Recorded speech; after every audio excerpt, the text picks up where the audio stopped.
last decade has seen a major shift towards involving children and youth as genuine stakeholders in disaster risk reduction and resilience.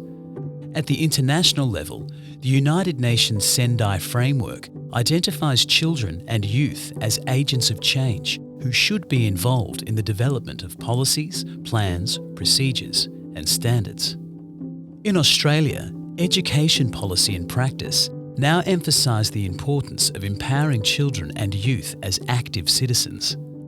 This provides a valuable opportunity to design and implement school-based education programs that not only provide children and young people with essential knowledge and skills, but support their active participation in disaster risk reduction in their communities. Dr. Briony has been investigating ways to build synergies between child-centred disaster risk reduction and contemporary models of education. She's meeting Neil Munro, a senior engagement advisor from Victoria's Country Fire Authority, to show him what child-centred disaster risk reduction looks like in practice, and to tell him about the research he's been conducting at Harkaway Primary School in Melbourne's southeast suburbs. So Briony, I'm really interested to find out about the project that these students have run. I'm also curious to find out how the ongoing impact from them at home and in their classroom, and if there are any broader impacts in the community from the work that they've done here. And from an agency perspective, we're always interested in how we can scale and sustain this kind of approach going forward. So I'd love to get your thoughts on that.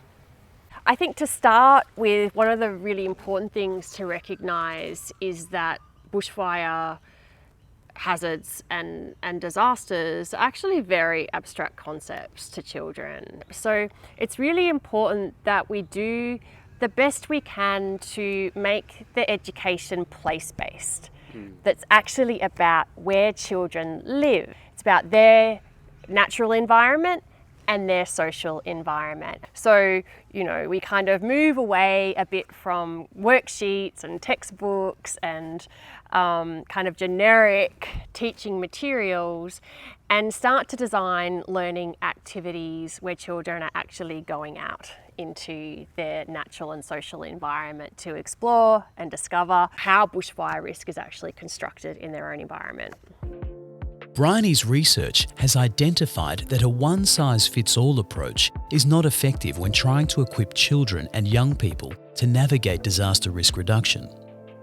The best outcomes for learning and action appear to come from education programs that can be tailored to children's own interests and priorities, using their local and social environment as the learning laboratory. We really want to give them opportunities to identify and solve problems because that gives them a real sense of safety and security. And we also know from the research that we've conducted so far that they're actually really fantastic educators and are really good at identifying problems and finding solutions that are actually feasible and acceptable within their cultural, environmental, economic context. And so that's where the participatory aspect comes in. And we know that the most effective programs really support children's genuine participation in decision making about the kind of action that they want to take. As well as identifying an effective educational approach, Briony also has insight into how the bushfire safety agenda can be successfully integrated into the formal school curriculum.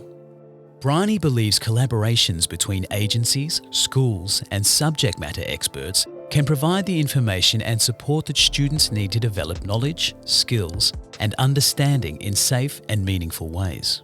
But this can be very time and resource intensive, meaning that if the approach is to operate on a larger scale, there must be a framework to help put in place and sustain these collaborative networks.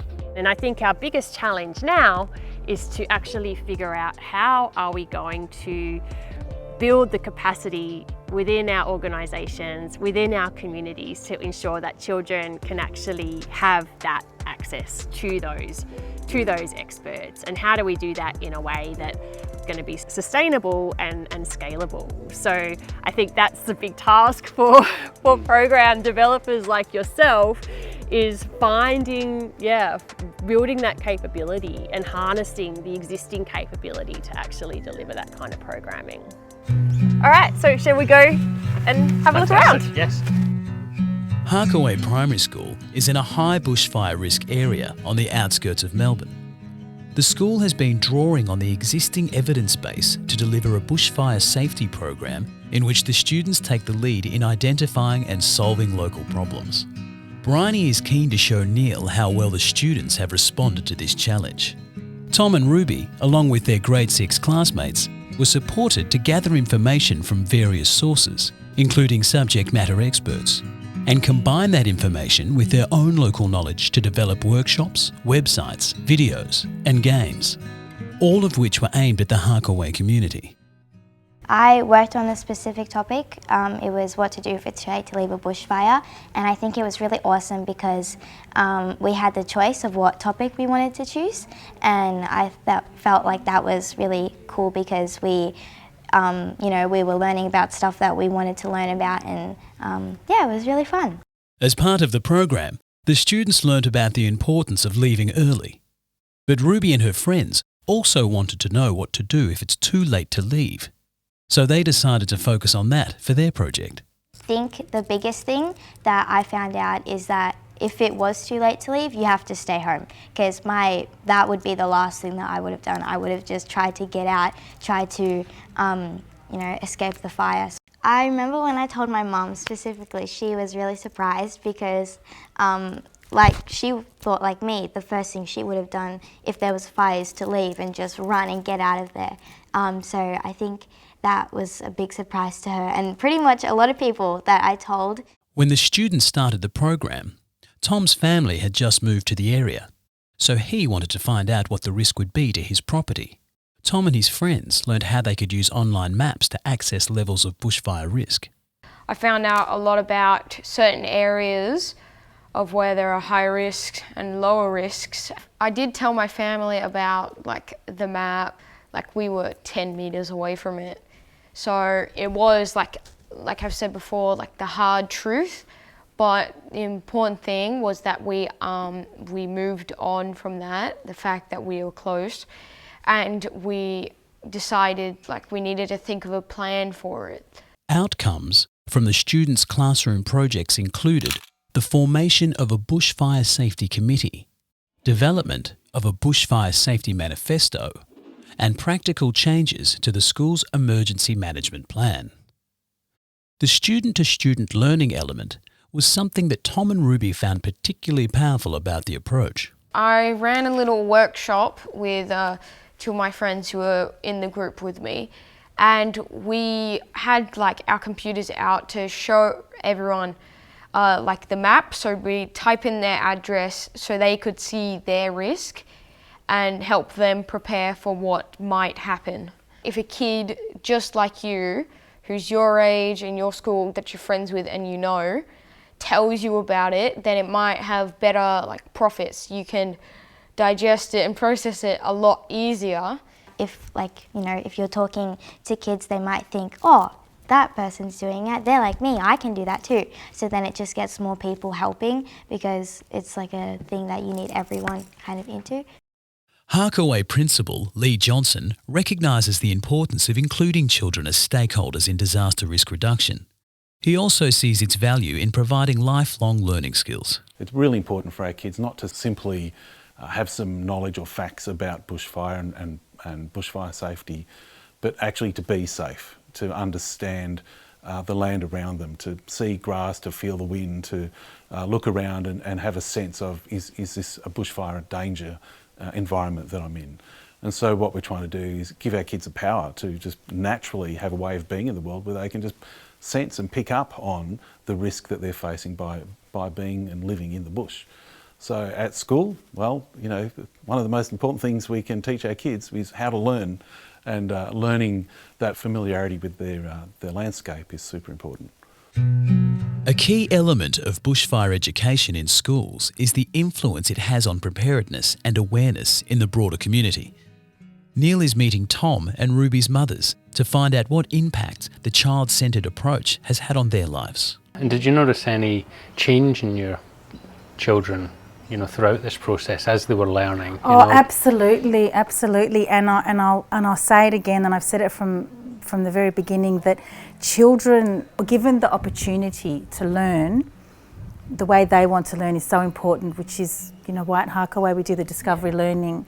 They get a topic, they resource, they work together, they work alone, they do it their way. Learning that way, it engages children, you know, and yeah, it's just growth. It's just has to be growth. It's amazing. Yeah, and the understanding and language that's coming from Tom, it's really relatable. Yeah. And it's almost like going back to a space of not knowing anything and then having his perspective and just his breakdown on what to do and where we live and what our risk is. And adults have worries just like children. So yeah, to have that confidence in what he's telling us and then talk about it as a family was awesome. It was really cool. It was a whole different take on, yeah, bushfire safety, I suppose.